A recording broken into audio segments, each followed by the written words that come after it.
Okay mga kapatid, meron na naman po tayong panonoorin. Ito na naman, hihingi tayo ng update. Ano ba ang meron galing sa Balitang Pinoy TV? Nasa description niyan. I-subscribe niyan dahil naghahatid po yan ng balita at impormasyon patungkol sa mga nangyayari sa ating Pilipinas kung mahal. Ito po ang title. Just now, grabe ito. Nilantad na. Shocking breaking news. Cabit kumanta na. Full video pinakita. Ano kayang meron dito, no? Ako hindi na ako nagulat sa nangyari pala kay kay Boying Rimulya. Mukhang siya na atang ombudsman ngayon. So, congrats. La na. Comment kayo dyan mga kapatid, yung kay ombudsman muna. Comment kayo dyan. Pabor ba kayo na ganun-ganun na lang tas biglang ombudsman? Manjit. O tara, tuloy na natin to. Anong meron dito? Kung gusto nyo naman ng mura na at mabilis na internet, nandito na ang fiber ni Juan. Maaasahan, kaya tawag na. Baka meron na sa inyong lugar ang fiber ni Juan. Ano na kaya ang mangyayari sa Pilipinas nating mahal? Tinutubuan na ako ng alisin natin mga yan. Okay, i-play na ho natin ito. Anong meron? Sandro, tumakas na pa ibang bansa. Nye. Nagsubi o tumakas? Ha? Itong lugar nyo, Teka, ba't naman tumakas? Wala naman siyang ginagawang masama.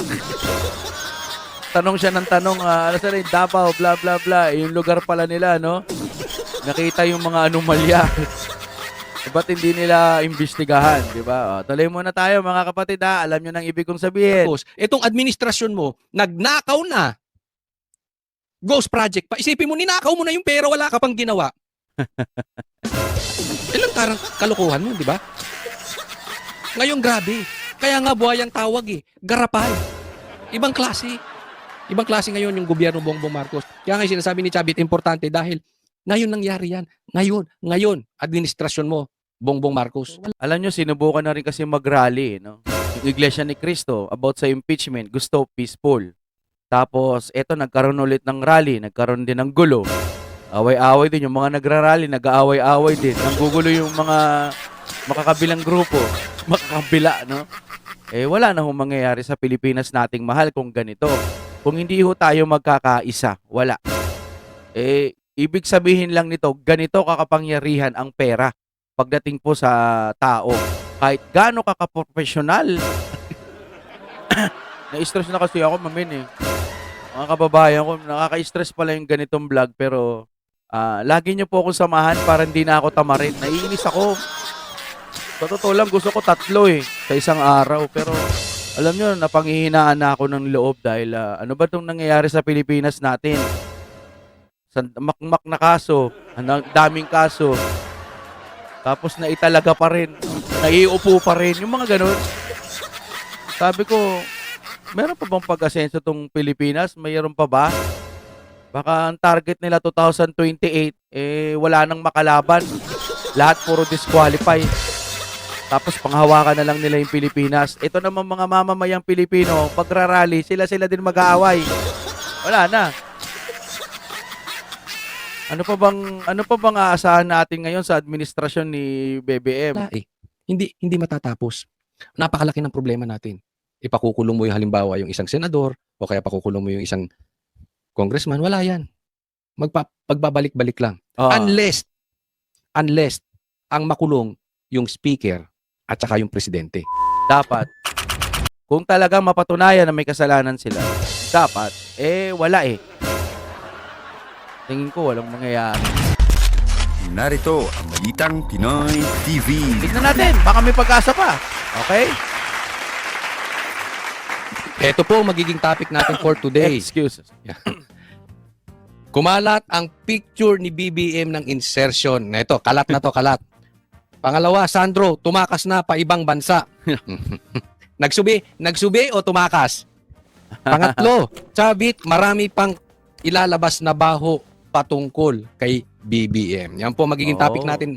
At marami pang iba. No? So, stay put lang kayo dyan. Manood lang po kayo. At sana po, pagpasok nyo pa lang, i-like nyo agad tong vlog na ito dahil it's very important po sa akin yung pagla-like ninyo. Ha? Huwag pong kalimutan, i-like po. And sana, doon sa mga hindi pa po natin subscriber, mag-subscribe po kayo. Ha? Ito po ay konting lambing lang dahil ito, again, malaki din ang maitutulong nito sa ating channel. So kung kayo po ay merong konting panahon, subscribe po. Okay, hindi na po natin pagtatagalin. Diretso na po tayo sa ating topic. Sa madaling salita po mga kapatid, pag nag-like kasi kayo o magko-comment kayo, may engagement at maire-recommenda pa po kami sa mga ibang naghahanap po ng katotohanan. Kaya seryoso ko pong sinasabi din, tama si Coach Oli, hanggat maaari mag-like or subscribe po kayo. Yung notification bell, i-all nyo lahat para nakikita nyo kami lagi. Para hindi kayo maligaw kung sino yung pinaniniwalaan. Dahil kay Coach Oli, bida ang balita. Ito po, exclusive interview ng SMNI kay Chabit. Oh, yan. Nako. Ay balita natin, merong video ilalabas itong si Chabit. Patungkol kay Bongbong Marcos. Naku, Uy. video na po. Balik na po tayo sa video. Ilocos Sur Governor Chavit Singson kaugnay sa tinawag niyang laganap na korupsyon sa Marcos Jr. administration. Alam nyo yung video din kasi sasabihin lang din nila fake yan. Tenga pa lang eh. Hindi naman ganyan yung tenga ng Pangulo eh. Wala na naman yun. Di ba? Kahit nga minsan, siya na yung nasa video hindi pa rin daw. Deep fake lang to. Kahit in-scan na, di ba? In-scan na nga ng computer kung deep fake nga hindi naman daw deep fake. Oh. Pero wala na, nakalimutan na naman ng taong bayan yun. Kaya nga, mapa-video, mapa-picture, kaya nilang pabulaanan. Tama ba yung word ko? No? Kaya nilang pasinungalingan, kaya nilang kontrolin lahat. Lalo na ngayon, sana lang magtrabaho talaga itong ombudsman natin. Ano? Ako'y, akala ko kasi hindi makakaupo dahil nga patong-patong na kaso at wala pa sa list. Sabi nga nung sa Supreme Court yung tagapagsalita, pero naiupo pa rin. Diba? Nakakabahala ang Pilipinas. Sana magtrabaho pa rin sila ng maayos. Si MJ Mundihar sa exclusive report.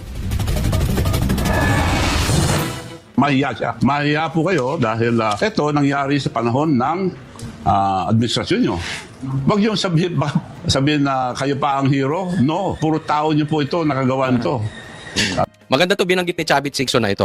Dahil ngayon, ang kumakalat, ang palusot nito si Bongbong Marcos, ito ay kasalanan na naman ni Duterte. Dahil ito ay nagsimula nung panahon ni Duterte. Hindi, ang corruption po, hindi lang corruption sa flood control, hindi lang sa ghost projects, ang corruption po nagsimula sa tatay mo. Kung talagang gusto nyong halungkatin lahat kung saan pinagsimula ang korupsyon, tatay mo palang guilty na. Pinapasak nila sa Duterte, pinapasa, dati pa yung nagsimula. Hindi po ganoon. Ang tatandaan po natin, eto magderechahan na po tayo. Wala naman pong virgin politiko. Diba? Huwag na tayo magmalinis. Iilan lang po talagang politikong talagang sobrang linis. Karamihan dyan magnanakaw. Pero, may nagagawa. Diba? Halimbawa, nakawin mo yung 5%. Pero yung trabaho namang pinagawa sa iyo, Tapos, papakinabangan ng taong bayan. Hindi po natin kinukonsinto yung pagnanakaw. Pero kasi kung lahat ng magnanakaw so sinasabi ba ni Coach Oli wala nang matino ngayon? ay bubusisiin natin, bubuhayin pa natin yung tatay mo, Bongbong Marcos. Kayo nga may kaso kang plunder, pati yung tatay mo, di ba? Kaliwat kanan ng kaso niyan. Ay. So, Marami palang kaso yun. focus tayo dito. Alam mo kung bakit? Yung iba namang gobyerno, yes, hindi mawawala yung korupsyon. Sabi nga kahit Singapore may konti pa rin korupsyon eh. Ay, meron pa rin. Huwag tayong magmalinis. Pero may pakinabang sa taong bayan. Etong lugar nyo, Marcos, etong administrasyon mo, nagnakaw na. Ghost project pa. Isipin mo, ninakaw mo na yung pera, wala ka pang ginawa. Ilang tarang kalokohan yun, di ba? Ngayon, grabe. Kaya nga buhay ang tawag eh. Garapal. Ibang klase.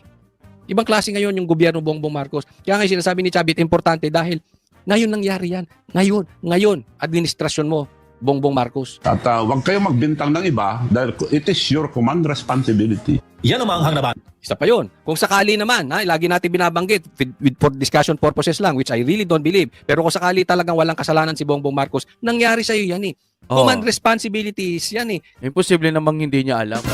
Ngayon, kung hindi niya alam, pabaya pala siya kasi hindi niya alam, di ba? Ganyan kakabobo.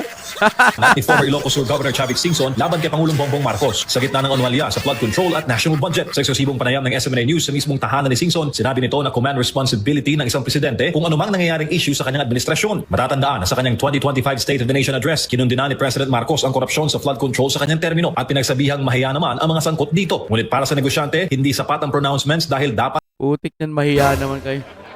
Parang ibalik nyo yan, mahiya naman kayo. Eh, hindi binalik. Basta mahiya kayo. Wala man lang pakil eh. May maipakulong. Kinundina naman niya ang Exactly, wala nangyayari. Wala. Tsaka ako, ewan ko ha, wala akong gana kung ipakukulong nyo lang yung mga kontraktor. Hindi. Totoo yun. Sa akin, no, masama na kung sama-sama. Itong mga magnanakaw ng pera ng bayan, hindi naman natin sinisisi sa kanila yung kahirapan ng Pilipinas. Ang atin lang, may pag-asenso pa pala itong Pilipinas na nanakaw lang. Hindi ko pinagtatanggol yung mga kontraktor. Pero uusbong yan, uusbong ng uusbong. Oo. Kukuha lang ng ibang kontraktor yan. Tama. O, tapos, magmumurap na naman.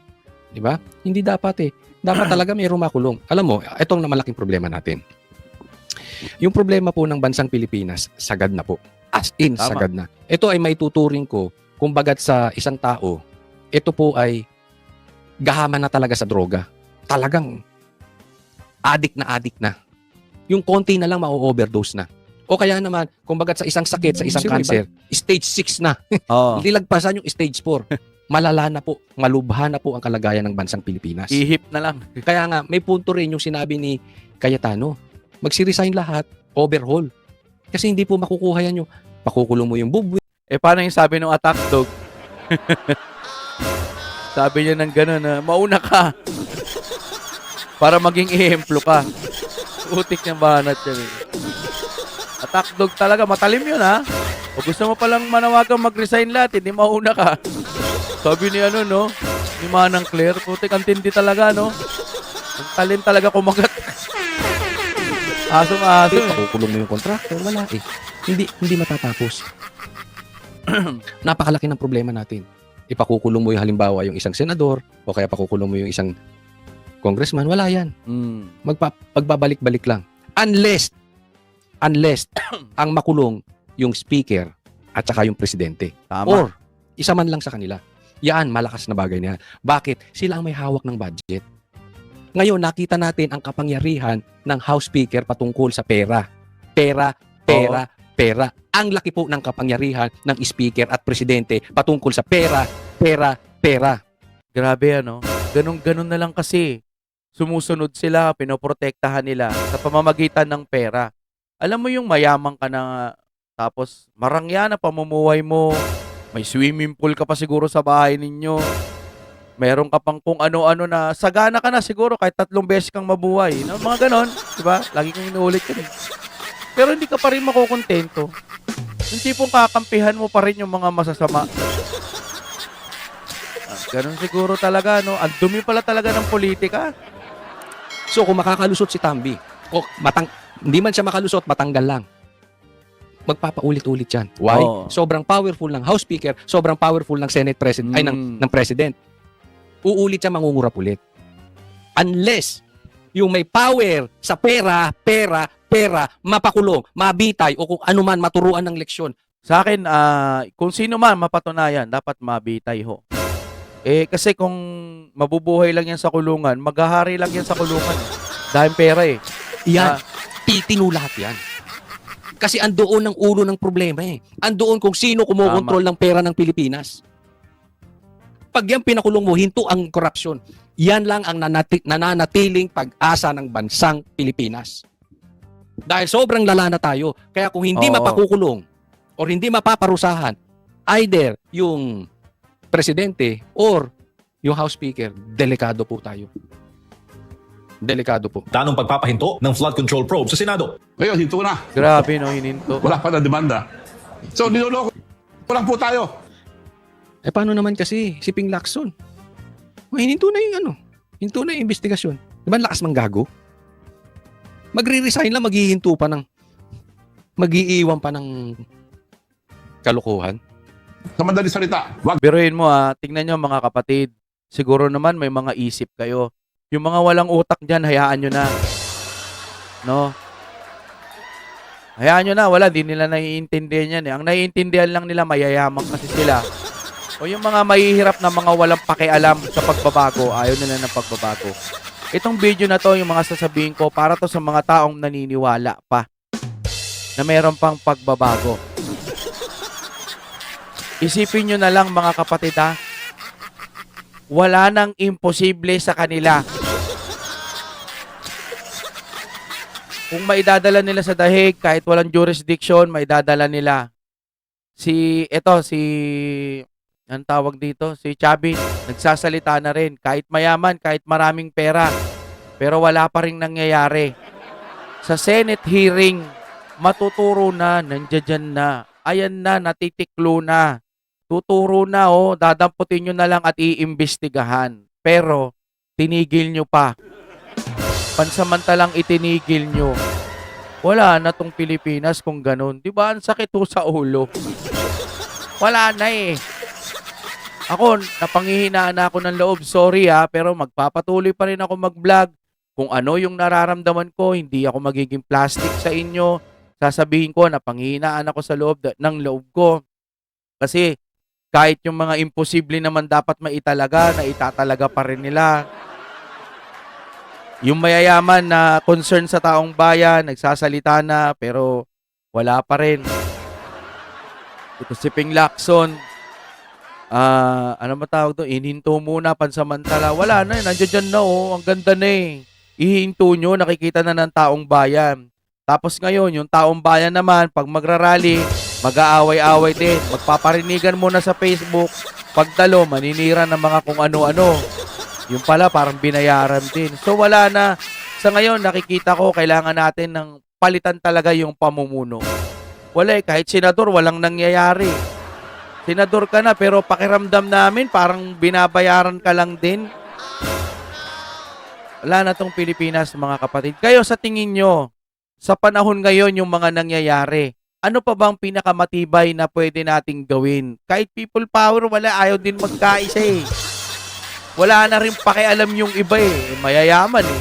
Buti pa to si Chavit, kahit mayaman o yung ibang mga mayayaman na sumusuporta kay Pangulong Duterte, nagsasilabasan. Sa totoo lang, hindi naman to pro Duterte. Nakikita niya pangit na yung Pilipinas eh. Wala, kung ang Pilipinas natin walang pagkakaisa, sa tingin ko, wala na talaga. Sorry sorry. Kasi ilang beses na natin nakikitang mga ganito eh. Hindi pwedeng maupo, hindi pwedeng dalhin sa dahig. Pero makikita natin, walang imposible sa kanila. Ano pa kayang pwede? Dasal na lang, Si BP Sara, babawasan yung budget kasi hindi umatid. Hindi ba pwedeng i-considera na lang kasi pinuntahan niya yung sa may lindol? Tapos bubutasan pa nila, pambabastos daw, hindi umatid. Unahin pa ba yan? Kaysa sa mga kababayan natin na salanta ng lindol. Speaking, yung isa naman, pumunta, nasalanta din ng lindol. Pumunta, nagbenta ng 20 pesos kilo. Wala na talaga. Kayo, mga kapatid, comment po kayo. Ano pa bang aasahan natin? May pagbabago pa ba? Kaya na bang palitan o maghihintay na lang tayo ng 2028? I-disqualified na lang nila? Hindi rin pwede yung magbobotohan ulit yung sinasabi ni Cayetano. Tama naman. So, ang problema natin yung COMELEC. Diba sa COMELEC, naupo. Pero, ang tawag dito, nanalo, pero hindi maiupo. May natalo, pero naiupo. I love you, Philippines talaga.